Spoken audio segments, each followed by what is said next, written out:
Salut à tous les amis. On se retrouve aujourd'hui, mardi 28 octobre, pour faire le point sur l'actualité du Real Madrid. On commence bien sûr avec la Liga. Tous les matchs de cette 10e journée ont été joués, le dernier hier soir. L'Atlético Madrid, seule équipe à avoir battu le Real cette saison, s'est imposé 2-0. Du coup, le classement est complet. Le Real Madrid est en tête, avec 5 points d'avance sur le Barça. 27 points pris sur 30 possibles, seul le match perdu face à l'Atlético a échappé aux Madrilènes. C'est donc 9 victoires sur 10 en championnat, un début de saison plus que solide côté calendrier. Il reste 3 matchs avant la prochaine trêve internationale.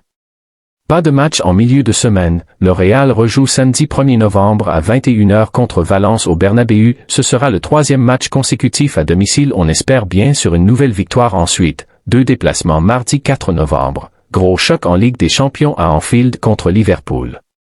Puis dimanche 9 novembre, match à Vallecas contre le Rayo Vallecano à 16h15. Ensuite, trêve internationale avant une longue série de matchs jusqu'à la pause hivernale. Concernant l'effectif, les joueurs ont eu 2 jours de repos, lundi et mardi, donc reprise de l'entraînement demain mercredi à 11h.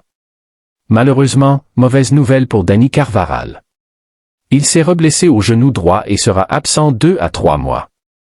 Pas une rupture, mais une grosse entorse au niveau de l'articulation. On ne devrait donc pas le revoir avant janvier 2025, saison compliquée pour lui. Courage à notre capitaine, on lui souhaite un bon rétablissement. Petite info en plus après le Classico, Carvajal et Lamine Yamal se seraient embrouillés.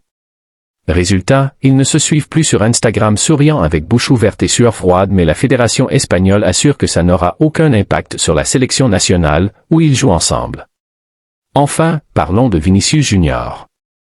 Vous l'avez vu, il a mal réagi à sa sortie à la 70e minute contre le Barça, lâchant même qu'il voulait quitter le Real Madrid. Il aurait aussi eu quelques mots un peu durs envers Xavi Alonso. Le club a décidé de ne pas le sanctionner, estimant que c'est une histoire à régler directement entre le coach et le joueur. Les dirigeants comprennent sa frustration. Il voulait finir le Classico, mais rappelle qu'en tant que 3e capitaine, il doit donner l'exemple. Voilà les amis, c'était le résumé complet de l'actu du Real Madrid en ce mardi. N'hésitez pas à liker, vous abonner et à dire en commentaire ce que vous pensez de la situation de Carvajal et de Vinicius Junior.